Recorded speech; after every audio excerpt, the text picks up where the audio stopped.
வணக்கம் and welcome to வணக்கம் நண்பா யூடியூப் சேனல்.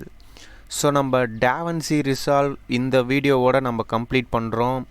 ஸோ இதில் அட்வான்ஸ் என்ன இருக்குது அதெல்லாம் வந்து வால்யூம் 2ல் தான் போவோம். ஸோ இந்த வீடியோவில் என்னத்தை கம்ப்ளீட் பண்ணுறோம், எதை கம்ப்ளீட் பண்ணுறோன்னா, நீங்கள் வந்து வரிசையாக வந்து உங்களுடைய ஃபுட்டேஜை வச்சு கலர் கரெக்ஷன் வச்சு எல்லாமே முடிச்சிட்டிங்க. மீடியாவில் போட்டு கட்டில் பண்ணி எடிட்டில் பண்ணி ஃபியூஷன் நீங்கள் வந்து ஃபியூச்சரில் பார்ப்பீங்க. ஃபியூஷன் 3Dலாம் ஃபியூச்சரில் பார்ப்பீங்க. ஃபேர்லைட்டும் கலரில் ஒரு மூவி பண்ணுறதுக்கு தேவையானது மட்டும் நான் இப்போ சொல்லியிருக்கேன். அப்புறம் கலரு. இப்போ நம்ம டெலிவரி பார்ட்டு பார்க்க போகிறோம். இப்போ நம்ம டெலிவரி பார்ட்டில் நம்ம பார்க்க போகிறோம்னா நம்மளோட வீடியோஸ் எல்லாமே இங்கே வந்துடும். இங்கே கூட செலக்ட் பண்ணிக்கலாம். இங்கே கூட நம்ம செலக்ட் பண்ணிக்கலாம். இப்போ நம்ம கஸ்டமில் இருக்கிறனால நம்மளுடைய ப்ரௌஸ் லொக்கேஷன் என்ன, ஆடியோ ஃபார்மெட்டு, ஃபைலு, இது எல்லாமே கொடுக்கலாம். ஆனால் பெஸ்ட்டுன்னு கேட்டிங்கன்னா இந்த மாதிரி இதை செலக்ட் பண்ணிக்கோங்க. இப்போ பார்த்தீங்கன்னா இதில் வந்து நீங்கள் குவாலிட்டி மாற்றிக்கலாம். யூடியூபோட ஃபார்மெட் 1080பியில் வச்சுக்கிறாங்க. நீங்கள் 720பியில் மாற்றிக்கலாம்.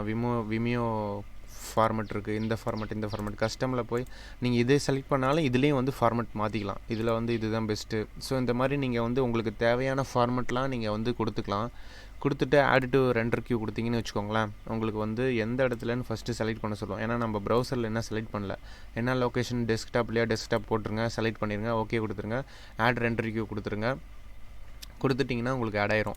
இப்போ நான் சப்போஸ் நான் இதை வந்து இதே இடத்துல வந்து நான் சேவ் கொடுக்குறேன்னு வச்சுக்கோங்களேன். எனக்கு வந்து இது சேவ் ஆயிடுச்சு. இப்போ நான் ஆட் ரெண்டருக்கு கொடுத்தேன்னா இங்கே ஆட் ஆயிரும். இப்போ நான் ஸ்டார்ட் ரெண்டர் கொடுத்தேன்னா அந்த ஃபோல்டரில் அந்த அன்டைட்டில், நான் நேம் கொடுக்கல, அன்டைட்டில்னு சொல்லிட்டு சேவ் ஆகி ரெண்டர் ஆக ஆரம்பிச்சிடும். உங்களுடைய அவுட்புட் வந்து கரெக்டான நீங்கள் கொடுத்த கரெக்டான ஃபார்மெட்டில் எந்த ஒரு எம்பியும் எக்ஸ்டெண்ட் ஆகாமல் வந்துடும். ஆஃப்டர் எஃபெக்ட்லாம் பார்த்தீங்கன்னா ஜிபி கணக்கில் ஏறிக்கிட்டே போகும். பட் இதில் அப்படியே ப்ராப்ளம் வராது. இது ஃபாஸ்ட்டாகவும் ரெண்டராகவும் அதே நேரத்தில் உங்களுக்கு பெனிஃபிட்டாகவும் இருக்கும். எம்பி வந்து கம்மியாக வரும். அது ரொம்ப பெரிய பெனிஃபிட்டு.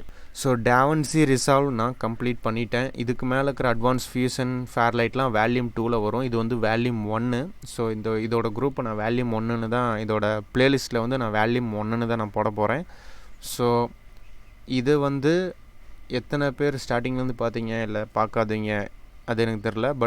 பட் நீங்கள் இதை ஃபுல்லாகவே நீங்கள் ஸ்டார்டிங்லேருந்து பார்த்தவங்களா இருந்தீங்கன்னா கண்டிப்பாக நீங்கள் இதில் எல்லாமே யூஸ் பண்ணலாம். நம்ம DaVinci Resolve இத்துடன் முடிகிறது. இது வால்யூம் 1 தான். வால்யூம் 2 இன்னும் இருக்குது. அது வந்து இன்னும் ஒரு சில சாஃப்ட்வேருக்கு அப்புறம் தான் வரும்.